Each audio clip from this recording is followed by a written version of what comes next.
अस्सलाम वालेकुम student.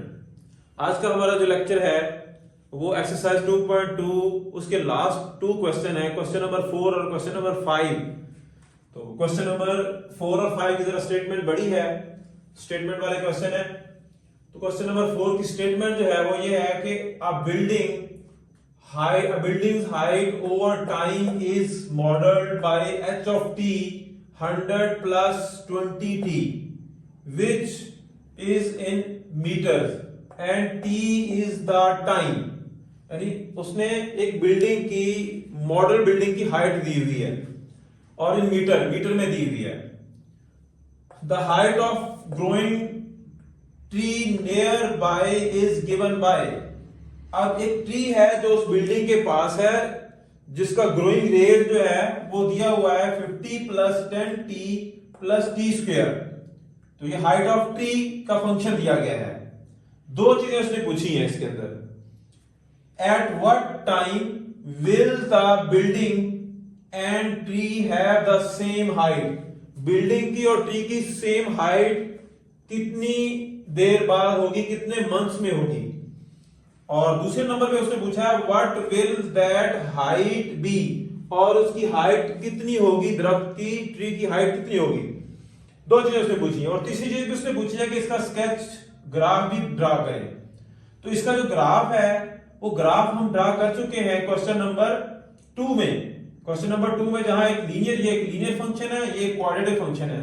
Linear और क्वाड्रेटिक फंक्शन का ग्राफ हम ड्रा कर चुके हैं। तो वैसे ही आपने ड्रा करना है जैसे वो क्वेश्चन नंबर 2 में किया है। पार्ट नंबर 5 मैंने कराया था, तो आप उसको देखेंगे तो वैसे ही आपने ग्राफ उसका ड्रा करना है। तो ये दोनों पार्ट जो है इनको हम सॉल्व करते हैं। पार्ट 1, जब उसने कहा कि दोनों की हाइट्स जो है फर्स्ट पार्ट में कब सेम होंगी, तो आपने करना क्या है, दोनों की हाइट को इक्वल रख लेना है और वहां से टाइम फाइंड आउट कर लेना है। यानी आपने कहना है h of t is equal to t of t। दोनों फंक्शंस को इक्वल रख लेना है। h of t की वैल्यू कितनी है जी, 100 plus 20t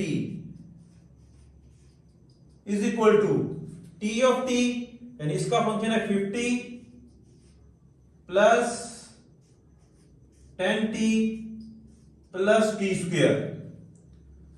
ठीक है जी। आप यहां पे इसे सिंप्लीफाई करें, इन दोनों वैल्यूज को उठा के इधर ले जाते हैं और t स्क्वायर हम लिखेंगे तो ये आ जाएगा t square plus 10t minus 20t।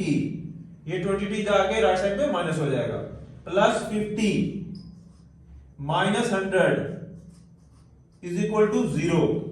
तो ये हमारे पास आ जाएगी क्वाड्रेटिक इक्वेशन, बन जाएगी t square 10t minus 20t तो रह जाएगा माइनस 10t, और 50 माइनस 100 तो आ जाएगा माइनस 50 इज इक्वल टू 0। अब यहां पे हमने क्या करना है, फैक्टराइजेशन नहीं होती, फैक्टर नहीं बनते, तो आपने यहां पे क्वाड्रेटिक फार्मूला लगा देना है। a आपके पास 1 है, b आपके पास माइनस 10 है और c आपके पास माइनस 50 है।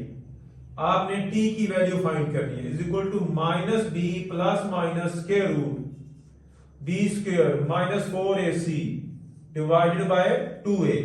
तो यहां पे क्वाड्रेटिक फार्मूला लगा देना है। तो यहां से t is equal to b है माइनस 10 माइनस माइनस प्लस हो जाएगा और ये आ जाएगा 10 plus minus square root minus 10 का स्क्वायर और माइनस 4 इंटू a है हमारे पास 1 और c है हमारे पास माइनस 50 डिवाइडेड बाय 2 इंटू 1। तो t is equal to 10 plus minus 10 का स्क्वायर हो जाएगा आपके पास 100, ये माइनस माइनस प्लस हो जाएगा और 54 are 200 हो जाएगा डिवाइडेड बाय 2, और t is equal to 10 plus minus 300 divided by 2। आप इसको कैलकुलेटर से सिंप्लीफाई करेंगे, 300 का स्क्वायर रूट लेंगे तो जो आंसर आएगा उसे लिख देंगे। स्क्वायर रूट 300 तो 10 स्क्वायर रूट 3 आ गया, t is equal to 110 plus minus 10 square root 3 over 2। यहां से एक दफा प्लस लिखेंगे, एक दफा माइनस लिखेंगे। पहले आप यहां से 2 कॉमन ले और इसे कैंसिल कर दें 2 इससे, तो ये आ जाएगा। जब 2 कॉमन निकाल के यहां से 2 कॉमन फाइंड करेंगे, plus 5 plus minus 5 square root 3 और डिवाइडेड बाय 2, 2 से 2 हो जाएगा कैंसिल, और t की दो वैल्यूज आ गई, एक प्लस के साथ स्क्वायर रूट 3 और दूसरी माइनस के साथ स्क्वायर रूट 3। टाइम ये आ गया हमारे पास। अब यहां पे देखें, अगर मैं इसको सिंप्लीफाई करूं तो ये टाइम नेगेटिव हो जाएगा। इसका आंसर अगर हम पॉइंट में कन्वर्ट कर लें, t is equal to 5 plus 5 square root 3 equal to, तो ये आ जाता 13.66 मंथ्स। और अगर मैं इसको सॉल्व करता हूं तो यहां माइनस आता है, माइनस कैलकुलेटर पुट करें और आंसर निकालेंगे तो ये माइनस आ जाएगा। यहां से t की वैल्यू आ जाएगी -3.66। तो टाइम नेगेटिव नहीं हो सकता, टाइम नेगेटिव नहीं है, टाइम पॉजिटिव होगा, और टाइम होगा भी इन मंथ्स, क्योंकि उसने बताया हुआ था कि टाइम जो है where t is the time in months में टाइम दिया गया है। तो ये हमारा आंसर आ गया पहले पार्ट का कि टाइम जो है वो 13.66 मंथ्स है। और अगर हम इसको अप्रोक्सीमेटली कहें तो ये आ जाएगा t is equal to 14 month, approximately equal month. तो ये हमारा आ जाएगा आंसर फर्स्ट पार्ट का। ठीक है, अब इसके बाद सेकंड पार्ट में क्या कहता है? सेकंड पार्ट में कह रहा है कि what will that height be, कि हाइट क्या होगी। देखिए, जो आपने टाइम फाइंड आउट कर लिया है, ये वाला 5 प्लस 5 स्क्वायर रूट 3, आप इसको उठाएंगे और t का जो फंक्शन दिया हुआ है, t की वैल्यू हमें मिल गई, हम यहां पुट करेंगे तो t की हाइट मिल जाएगी। तो आप सेकंड पार्ट में क्या करना है, आपने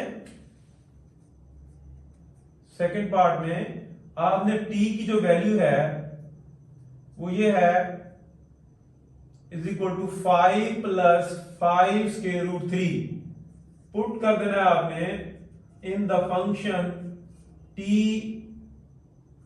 of t is equal to, function हमें गिवन है वो 50 plus 10t plus t square, इसमें पुट कर देना है आपने। तो ये आ जाएगा t into 5 plus 5 square root 3 is equal to 50 plus 10 into 5 plus 5 square root 3 और प्लस 5 प्लस 5 स्क्वायर रूट 3 का स्क्वायर।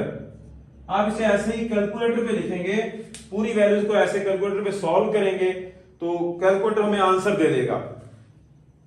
तो आंसर ये सारी वैल्यूज पुट करेंगे तो आंसर आपके पास आ जाएगा 373.2 मीटर, ये आ जाएगी हाइट।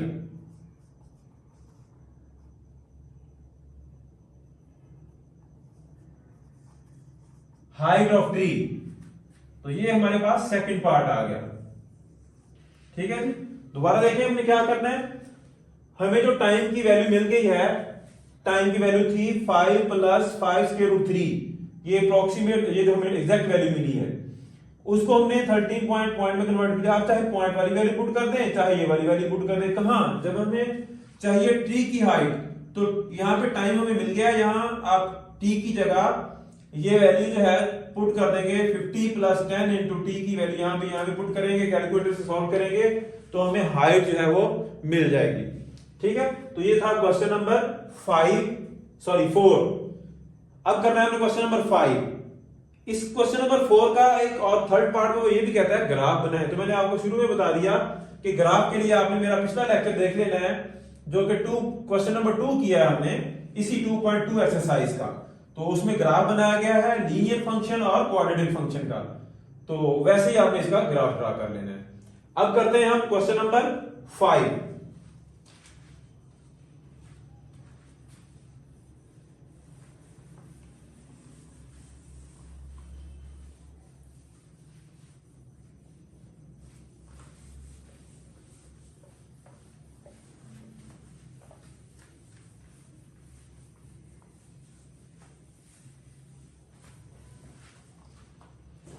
हाँ, हमने करना है क्वेश्चन नंबर 5। ये भी स्टेटमेंट वाला क्वेश्चन है, तो इसको जरा स्टेटमेंट को हम पढ़ लेते हैं जस्ट, और फिर फंक्शन लिख के इसे हल कर लेते हैं।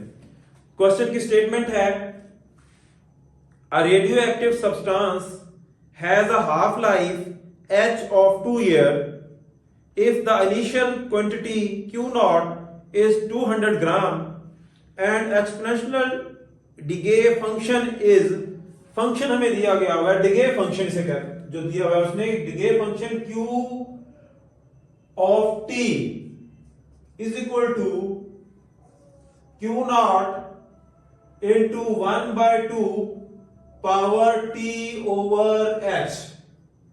इसे मैं कह देता हूं ये फंक्शन डिगे फंक्शन दिया गया है हमें, ठीक है। इस डिगे फंक्शन, डिगे का क्या मतलब है कि रेडियो एक्टिव जो एलिमेंट होते हैं, डिगे फंक्शन ये होता है कि अगर हमारे पास कुछ इनिशियल वैल्यू है और उसमें रेडियो एक्टिव डिगे या रेडियो एक्टिव प्रोसेस हो रहा है, तो होगा क्या, वो ऐसा ऐसा वो मटेरियल जो है वो कम होता जाता है। तो ऐसा ऐसा कम होने के बाद जो बच जाता है उसे कहते हैं डिगे सिस्टम, डिगे प्रोसेस, कम हो जाना ऐसा ऐसा। तो ये डिगे फंक्शन दिया गया है हमें। तो इनिशियल हमें h की वैल्यू जो दी हुई है वो भी बताई हुई है उसने कहा है h 2 ईयर है, h जो है वो 2 ईयर है, h 2 ईयर आ गया। और q नॉट इनिशियल वैल्यू उसने दी हुई है q not is equal to 200 gram, 200 gram, 200 gram हमें दी हुई है q नॉट इनिशियल वैल्यू, जो क्वांटिटी है जो रेडियो एक्टिव एलिमेंट है वो 200 ग्राम दिया गया है। और फिर कहता है then find the remaining quantity, हमने रिमेनिंग क्वांटिटी फाइंड करनी है q of t, remaining quantity find करनी है जब हमारे पास टोटल टाइम जो है वो 6 ईयर हो जाए। 6 ईयर जब हो जाए तो हमने रिमेनिंग क्वांटिटी जो है वो फाइंड आउट करनी है और ग्राफिकली ग्राफ भी बनाना है आपने, ठीक है। तो इसको सॉल्व करते हैं जी। पहले तो रिमेनिंग क्वांटिटी निकालते हैं, फिर हम इसका ग्राफ भी ड्रा कर लेते हैं। ये सारी वैल्यूज उठाएं और उठा के इस फंक्शन में कर दें पुट करने से हमें आंसर मिल जाएगा। देखें q ऑफ t की वैल्यू है 6 year is equal to initial value है 200 ग्राम और इनटू 1/2 और t की वैल्यू है 6 डिवाइडेड बाय h है 2। अब इसको हम करते हैं सिंप्लीफाई, ये इससे सिंप्लीफाई होकर ये रह जाएगा 3 और ये हो जाएगा 200 इंटू 1/2 की पावर 3। तो 200 मल्टीप्लाई 1/2 की पावर 3 हो जाएगा 1/8 और 8 को जब इससे डिवाइड करेंगे तो ये हमारे पास आ जाएगा 25 ग्राम। ये आ गई आपके पास 6 ईयर के बाद remaining quantity, radio active element जो था उसकी रिमेनिंग क्वांटिटी आ गई 25। अब आपने इसका बनाना है ग्राफ। तो ग्राफ बनाने के लिए हमने क्या करना है, ये जो फंक्शन है, यही फंक्शन जो है हमारे पास q of t is equal to initial value है 200, वो हमें पुट कर देनी है, और 1/2 इसकी पावर t हमें अननोन है अभी, t की जगह कुछ भी नहीं, और h2 है 2 पुट कर देंगे। ये हो गई हमारी इक्वेशन 2। अब आपने ग्राफ जब बनाना है तो आपको बताया ग्राफ बनाने के लिए हमने यहां पे t की वैल्यू देते जाना है, t की वैल्यू और हमें q ऑफ t की वैल्यू मिलती जाएगी। तो हमने एक छोटा सा टेबल बनाना है, टेबल बनाते हैं। टेबल क्या करना है, यहां पे हमने लिखना है t की वैल्यू को और एक टेबल बनाना है, और यहां पे आएगा Q ऑफ T, जैसे x और y मिलता था हमें। तो पहली वैल्यू अगर मैं यहां 0 रखूं, t की जगह यहां मैं 0 पुट करूं, तो मुझे आंसर क्या मिलेगा? यही फंक्शन आप कैलकुलेटर में बना सकते हैं, बना के सॉल्व कर लें। तो जब t की वैल्यू 0 रखूंगा तो ये 0 हो जाएगा, 0 1/2 की पावर 0 1 आ जाएगा, तो 200 आंसर आ जाएगा, 200। इसी तरह फिर मैं एक 1 की बजाय 2 पुट कर लेता हूं। जब मैं यहां 2 पुट करूंगा तो 2 यहां पुट करूंगा, 2 डिवाइडेड बाय 2 1 हो जाएगा, 1/2 रह जाएगा। तो ये देखें, 200 इंटू 1/2, उसकी पावर 2 डिवाइड बाय 2 से 2 कट जाएगा, 1 हो जाएगा, और 2 से कटेगा तो 100 आ जाएगा। तो ये आपके पास आ जाएगा 100 जब मैं 2 पुट करूंगा। फिर मैं पुट कर देता हूं 4 पुट करते हैं। जब 4 पुट करेंगे यहां पे, तो ये 4/2, तो 4/2 2 हो जाएगा, 1/2 की पावर आ जाएगी 2, तो ये 4 हो जाएगा, 2 की पावर 2 4। तो 4 को जब 200 से डिवाइड करेंगे तो कितना आ जाएगा जी आपके पास?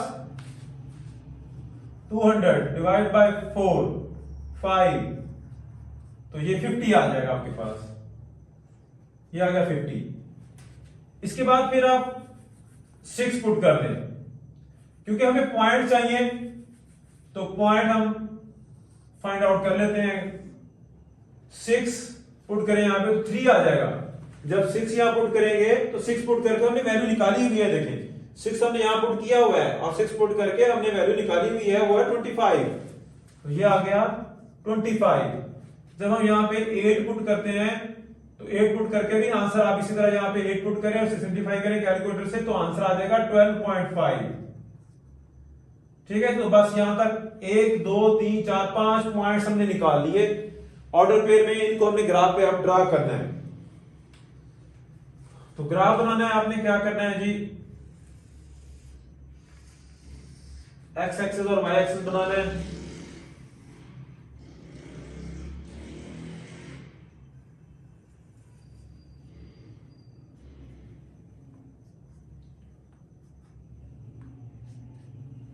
अब ये है ओरिजिन। अब इस एक्स एक्सिस की जगह ये देखिए हमारे पास क्या है, टी, एक्स की जगह टी है, तो ये बनेगा आपका टी कोऑर्डिनेट, और y की जगह q ऑफ t है, तो यहां पे आपका ये वाला कोऑर्डिनेट बनेगा q ऑफ t। अब ऑर्डर पेयर आपके पास आए हुए हैं। नंबर 1 ऑर्डर पेयर है 0 और 200 का, यानी t 0 है और ये 200 है, तो हम यहां पे पहले 0 2 4 6 और 8 एक्स एक्सिस पे निशान लगा देते हैं। ये हमारे पास 0 है यहां पे, और ये हो गया हमारे पास 2, ये हो गया हमारे पास 4, ये हो गया हमारे पास 6, ये हो गया हमारे पास 8, और ये हो गया हमारे पास 10। ठीक है जी, और सेम डिस्टेंस पे इधर भी निशान लगा लेते हैं। 1 2 3 4 5 6 7 8 9। अब यहां पे आपने क्या करना है, ये 2 का डिफरेंस था, और इस साइड पे ये देखें 25, तो हम इसे स्केलिंग कर देते हैं कि एक बॉक्स को 25 रख देते हैं। यहां से लेके यहां तक का जो बॉक्स है इसको मैं 25 रख लेता हूं। फिर ये हो जाएगा 50, और ये हो जाएगा 75, और ये हो जाएगा 100, और ये आपके पास हो जाएगा 125। 25 ऐड होता जाएगा, 25 25 25 25 25, और ये हो जाएगा 150, और ये हो जाएगा 175, और ये हो जाएगा 200, और ये हो जाएगा 250। ठीक है जी, तो Q के तरफ हमने वो पॉइंट हमने बना लिए। अब हमें जो ऑर्डर पेयर है उनको हमने देखते जाना है। अब देखिए जी, पहला ऑर्डर पेयर आपका है 0 और 200, x0 यानी t0 और ये 200, तो ये वाला है 200 पे पॉइंट। फिर आपको चाहिए 2 और 100 पे, ये 2 है और ये 100 है, तो 2 के सामने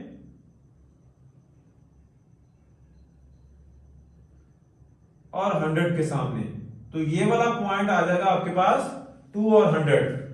फिर है 4 और 50, ये 4 है और ये 50 है, तो आपने सामने जाना है इसके और 4 के सामने आ जाना है, तो ये वाला पॉइंट मिलेगा 4 और 50 के सामने, ये वाला पॉइंट मिल जाएगा।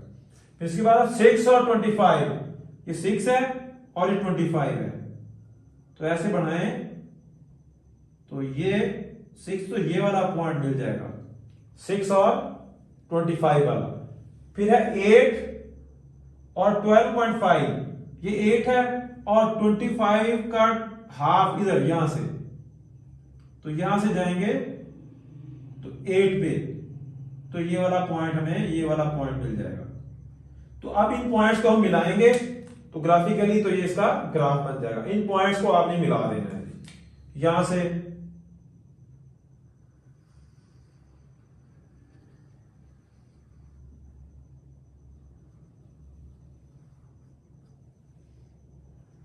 ऐसे बनाए तो ऐसे चला जाएगा। तो ये ग्राफिकली हमने इसका क्या बना लिया, ग्राफ बना लिया। अब देखें 25 वो जो पॉइंट है ग्राफिकली, ये जो हमें पॉइंट मिला है 6 पे, 6 पुट करने से टी की वैल्यू 25 आंसर मिला है। तो ये देखें 6 पुट करने से हमें आंसर 25 मिला है, तो ये वाला पॉइंट जो है, ये वाला पॉइंट ग्राफिकली रिप्रेजेंट कर रहा है 6 और 25 को, जो कि हमारा आंसर था। ठीक है जी, तो ये हमें आंसर मिल गया 6 टाइम, जब हम 6 ईयर पुट किया तो 25 हमें आंसर मिल रहा है। तो ग्राफिकली भी हमें 26 पे 25 मिल रहा है। तो ये हमने कैलकुलेशन से सॉल्व कर लिया, ये हमने ग्राफिकली सॉल्व कर लिया। तो ये था क्वेश्चन नंबर 4 और 5, जो कि लास्ट क्वेश्चन थे चैप्टर नंबर 2 के। ठीक है जी, इसके बाद नेक्स्ट इंशाल्लाह हम शुरू करेंगे चैप्टर नंबर 3। तो देखते रहिए math house by doctor Mushtaq Ahmad. Allah Hafiz.